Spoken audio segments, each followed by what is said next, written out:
Welcome back to Morning Trade Live. Let's talk ETFs and the flows they have seen as market volatility is on the rise. Joining us now is Matt Bartolini, Managing Director at State Street Global Advisors and Head of Spider America's Research.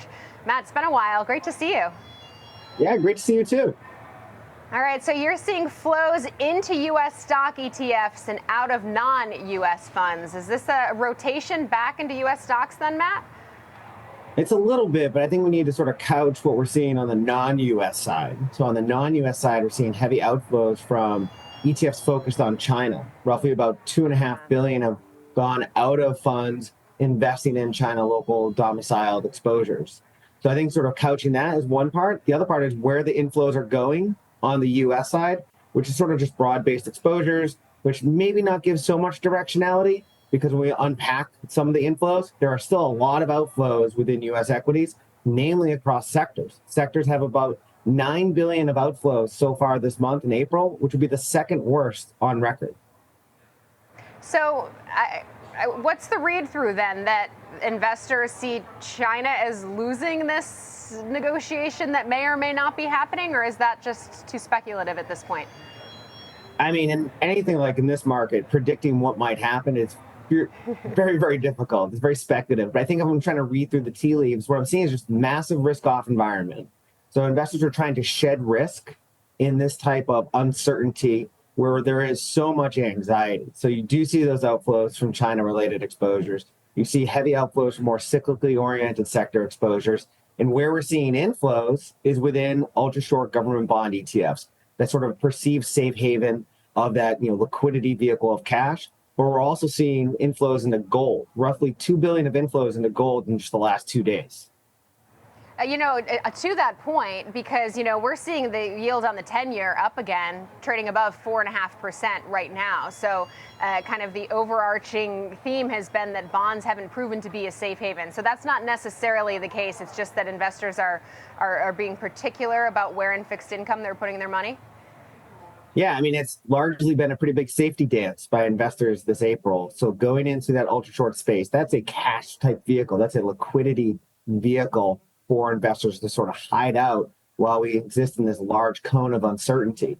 And if we think about it on the long end of the curve, we have seen outflows. There's been outflows into long-term Treasury bond ETFs because that does represent a risk. There's a massive uncertainty related to lending your money to the government for the next 20 or so years because of what may transpire on a global economic perspective, but also what the reaction function to the Fed might do, lowering rates, steepening the yield curve, and ultimately long bonds have a risk premium associated with it, and investors are shedding risk wherever they can, even if that risk premium is predominantly historically been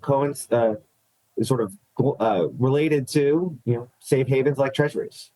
Yeah, and speaking of safe havens, it's no surprise here. Gold ETF flows continue to rise.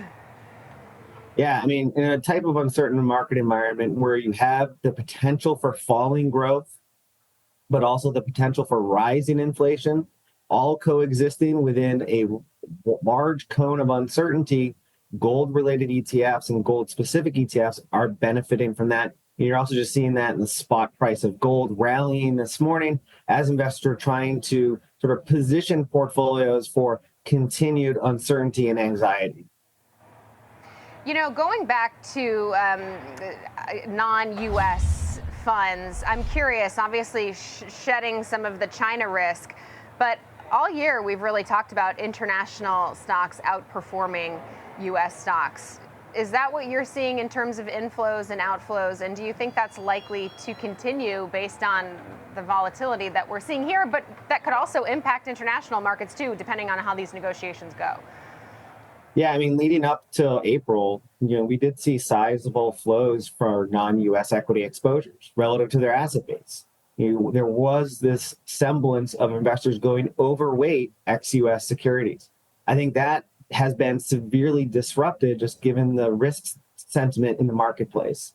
Now, sort of looking ahead, what this might mean is really unclear because we actually don't know what the final end game is from a policy perspective as it relates to tariffs across the globe. We do have this pause environment, but now we're going to be sort of guessing, will this pause be extended? Will it be cut down? We have a 90-day period to sort of try to figure out what the next move might be.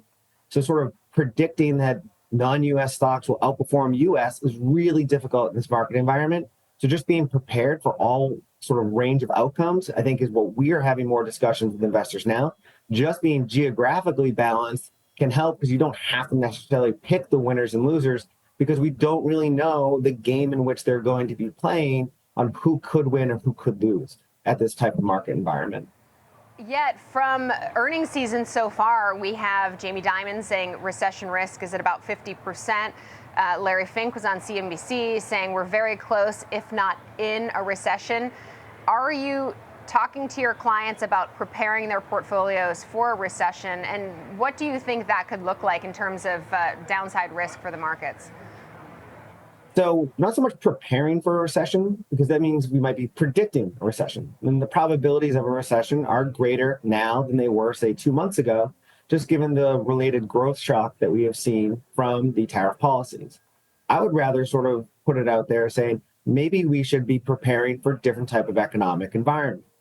Things like rising growth, because perhaps all of a sudden these tariffs of around 145% or 120% all of a sudden come down due to negotiations. That would be growth positive to the market because right now the expectation is for very high levels of tariffs. That comes down, as we saw in the day of the pause, the reaction function would be growth assets would rise. However, if we still interact in this environment with onerous tariffs out in the marketplace, that could be a reduction in growth, not in just the US, but around the world. So I'd rather prepare for both scenarios because I actually don't know what tomorrow will hold. And I think that's what we're talking about to investors, about being generally diversified across assets, across geographies, and across different economic environments. So give us your best advice, or the advice you share with your clients in terms of how to prepare for both scenarios. So when I look at it, gold makes a lot of sense. Gold's vulnerabilities or biases to economic factors are to falling growth and rising inflation. I think commodities make sense as well, just given what we see for the potential for inflation. Inflation-linked bonds could also be a valuable attribute to have in your portfolio because they do have attributes to falling growth and rising inflation. But that's just one side of the coin. I would want to own equities in this space for a long term. I don't know what the short term will be, but on a long-term basis, I would want to try to earn that asset premium over time and be diversified across geographies. If I was to say to your audience what might be more of the tactical opportunity, again, if I was trying to predict what the next move might be, what I would want to do is maybe hide out in US equities in more service-based environments because goods is what tariffs are being placed on. So I would want to be more service-based. So that would be things like insurance firms, maybe regional banks. Then they do have some economic biases to business cycles, but I would want to be more domestically oriented in services. Healthcare services is another aspect. Utilities. If we do enter a period of economic contraction or slowdown, people generally continue to pay their electricity bill. So I'd want to hide out in those spaces, be more services based in my sort of tactical portfolio within US sectors and industries. All right, Matt, I'm getting the wrap signal. So really quickly, are you waiting? I obviously can't time the market, but are you waiting to hear from the regional banks next week before actually putting some money in there, or you'd be comfortable putting money in before earnings? So earnings are the big litmus test for one reason only, around guidance. Because all of the earnings that we are seeing coming out now have nothing to do with the tariffs. That's already been priced and been booked in sort of the earnings and revenue of those companies. The big one is guidance. So I'm going to be looking for forward guidance from some of these banks and these insurance companies on how they're planning their capital expenditures. But overall, even if I don't have that guidance today, I do want to be more service-based industries, just given their economic and revenue profile, where, again, insurance companies generate, I think, somewhere the neighbor of 85% of their revenue from inside the US. That is something you can't tariff. Okay. I always appreciate your insights. Matt Bartolini, Managing Director at State Street Global Advisors. Thank you so much, and thank you for your picks as well.